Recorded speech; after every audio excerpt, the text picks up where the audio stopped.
সোণাপুৰত অনুষ্ঠিত হ'বলৈ গৈ আছে ডেংৰালী টাইড সৃষ্টিৰ মন্থন নাট উৎসৱ 2024। সেউজীয়া প্ৰাকৃতিক পৰিৱেশৰ মাজত 28 আৰু 29 ডিচেম্বৰত ডেংৰালী ক্ৰিয়েটৰ্ছ হাৱাৰ মুকলি মঞ্চত প্ৰদৰ্শিত হ'ব বহুকেইখন নাট। ইতিমধ্যে এই নাট্য অনুষ্ঠানে এই চতুৰ্থ বৰ্ষত বিশেষভাৱে গুৰুত্ব প্ৰদান কৰিছে উঠি অহা যুৱ প্ৰজন্মৰ লগতে বিশেষভাৱে সক্ষম যুৱক যুৱতীৰ ওপৰত। সেই উপলক্ষে এই নাট্য অনুষ্ঠানত প্ৰদৰ্শন কৰা হ'ব দিব্যাংগ নাট্য বিদ্যালয়ৰ দ্বাৰা। নাট পৰিৱেশন কৰিব ৰাক্ষস হোৱাই ভাল, বিশিষ্ট পৰিচালক মৃদুল গুপ্তা, পৰিচালিকা মণিমালা দাস লগতে অভিনেতা মহেন্দ্ৰ দাসৰ নেতৃত্বত অনুষ্ঠিত হ'বলগীয়া নাট উৎসৱখনিত বহুকেইখন আমন্ত্ৰিত নাট্য দলে নাট পৰিৱেশন কৰিব। ৰাজ্য বাহিৰৰ নাটো আমন্ত্ৰণ কৰা বুলি জানিব দিয়ে উদ্যোক্তাসকলে। চিত্ৰশিল্প আলোকচিত্ৰ প্ৰদৰ্শনী দুয়োদিনে ৰাইজৰ সহযোগিতা কামনা কৰিছে ডেংৰালীয়ে।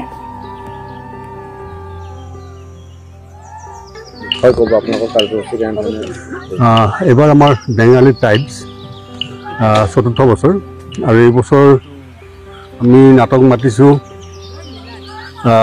আমি বনৰীয়াখন কৰিব আমাৰ এই অঞ্চলৰে সৰু সৰু ল'ৰা ছোৱালীবিলাকে, আৰু বেছিভাগ মানে নাটকখনৰ সেইখিনি তেওঁলোকে নিজে ডেভেলপ কৰিছে। তাৰপিছত আছে বিৰাল তপস্বী চিপাঝাৰ অসীম কুমাৰ নাথৰ, তাৰপিছত এখন আছে নাট মুক্তি ভাস্কৰ জ্যোতি বৰা নাটঘৰ মাজুলী। এয়া হ'ল 28 তাৰিখৰ অনুষ্ঠান, আৰু 29 তাৰিখে আছে আপুনি কি কয় এখন অমিতেশ গুপ্তা কলকাতা। তাৰপিছত আছে ৰাক্ষস হোৱাই ভাল এখন দিব্যাংগ নাট্য বিদ্যালয়, আৰু আমি ৰাজীৱ কুমাৰ খাউদৰ পৰিচালনা। আৰু আমি এটা হেৰি কৰিছোঁ কি যে দিব্যাংগ নাট্য বিদ্যালয় আমি প্ৰতি বছৰে তেওঁলোকৰ যদি নাটক হেৰি হৈ থাকে মানে সম্পূৰ্ণ হৈ থাকে আমি তেওঁলোকক প্ৰতি বছৰে ইয়াত ৰখাটো হেৰি ব্যৱস্থাটো কৰিছোঁ। তাৰপিছত আছে বলুকাত বিয়লি বেলা নৱজ্যোতি বৰা জ্যোতিশিল্প নগাঁও, আৰু এখন আছে ৰোমন্থন এখন মহেন্দ্ৰ দাস ডেংৰালী ক্ৰিয়েটৰ্ছ হাব, আৰু এখন আছে মণিমালা দাসৰ হুইল কনফিউজ এখন মণিমালা দাসৰ ডেংৰালী। এয়া হ'ল আমাৰ মানে এই বছৰ চতুৰ্থৰ মানে ডেংৰালী টাইডছ নাটকৰ হেৰি অনুষ্ঠান।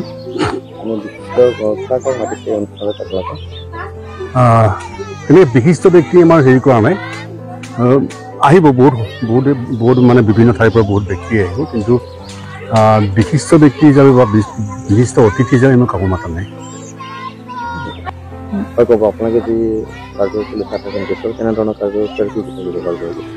আমাৰ ডেংৰালী টাইডছ এইবাৰ চতুৰ্থ বৰ্ষত ভৰি দিছে, আৰু সফলতাৰে 3 বছৰ আমি পাৰ কৰিছোঁ। আমাৰ গোটেই সোণাপুৰবাসীৰ সহায় সহযোগিতা সদায় আছে।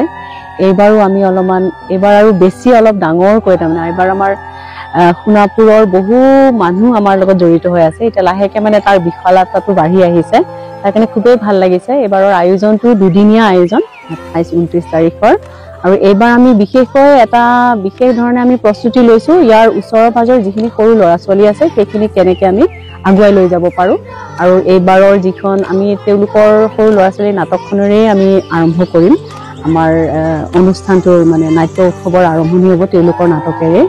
আৰু আমাৰ আচলতে এইটো এই 3 বছৰৰ আমাৰ যিটো সপোন আছিল তাৰমানে এইবাৰহে যেন অলপ আমি সফলতা পাইছোঁ বুলি আমি ভাবিছোঁ, কাৰণ আমি ইয়াৰ সৰু ল'ৰা ছোৱালীখিনিকো ইনভলভ কৰিব পাৰিছোঁ। যিটো আমাৰ ডেংৰালী টাইডছৰ বা ডেংৰালী ক্ৰিয়েটৰ্ছ হাব বুলি যিটো আমাৰ অনুষ্ঠান আছে, আমাৰ মূল উদ্দেশ্যটোৱে সেইটো যে নতুন প্ৰজন্মকনো আমি কেনেকৈ তেওঁলোকৰ চিন্তাধাৰাবোৰ কেনেকৈ বা তেওঁলোকক জীৱনৰ মানে আগবাঢ়িবৰ কাৰণে নাটকেৰেনো কেনেকৈ আমি সহায় কৰিব পাৰোঁ, এইটো আমাৰ প্ৰধান উদ্দেশ্য আচলতে আমাৰ অনুষ্ঠানটোৰ। আৰু এইবাৰ যেন আমি অলপমান এখোজ মানে দিব পাৰিছোঁ আৰু সফলতাৰ ফালে, সেইকাৰণে খুবেই আমি এইবাৰ উৎফুল্লিত হৈ আছোঁ। আৰু সোণাপুৰৰ বহু মানুহ আমাৰ লগত জড়িত হৈ গৈ আছে।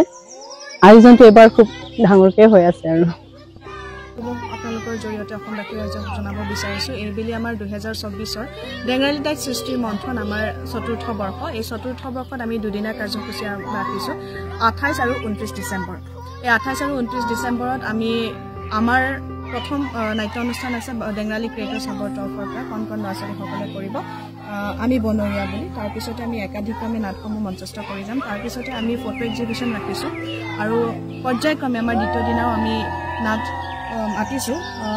আপুনি কি কয় অমিতেশ গুপ্তা কলিকতাৰ পৰা আহিব তেখেতে নাট পৰিৱেশন কৰিব লগতে আমি বিশেষভাৱে দিব্যাংগ নাট্য বিদ্যালয় এখন নাট আমি ৰাখিছোঁ আমি যোৱাটো বৰ্ষতো ৰাখিছিলোঁ দিব্যাংগ নাট্য বিদ্যালয়ৰ তৰফৰ পৰা দিব্যাংগ ল'ৰা ছোৱালীসকলক গুৰুত্ব প্ৰদান কৰি আমি এইখন মঞ্চত তেখেতসকলক আমন্ত্ৰণ জনাইছোঁ গতিকে আশা কৰিছোঁ সকলোৱে সহায় সহযোগিতা আগবঢ়াব আৰু তাৰ লগতে আমি নৱজ্যোতি বৰা জ্যোতিশিল্প নগাঁও বলুকাত বিয়লি বেলা বুলি আৰু এখন নাট আমি আমন্ত্ৰণ জনাইছোঁ লগতে মহেন্দ্ৰ দাসৰ ডেংৰালী ক্ৰিয়েটৰ চাবৰ তৰফৰ পৰা আৰু এখন প্ৰদৰ্শন কৰা হ'ব ৰোমন্থন বুলি তাৰ লগতে পৰিৱেশন কৰা হ'ব ডেংৰালী ক্ৰিয়েটৰ চাবৰে মণিমালা দাসে এখন পৰিৱেশন কৰিব লগতে নাটঘৰ মাজুলীৰ পৰাও আমাৰ তাত নাট পৰিৱেশন কৰিবলৈ আহিব আটাইতকৈ গুৰুত্বপূৰ্ণ কথাটো হৈছে আমি গুৰুত্ব দিছোঁ উঠি অহা যুৱ প্ৰজন্মক যিখিনি প্ৰতিভা গাঁৱে ভূঞে লুকাই আছে সেই প্ৰতিভাখিনিক যাতে আমি এখন মঞ্চ দিব পাৰোঁ সেইটো বাবে আমি বিশেষভাৱে গুৰুত্ব দিছোঁ আৰু লগতে এইবাৰ আমি ফটো এক্সিবিশ্যন ৰাখিছোঁ আমাৰ এই প্ৰাকৃতিক পৰিৱেশৰ মাজত যদিহে কোনোবা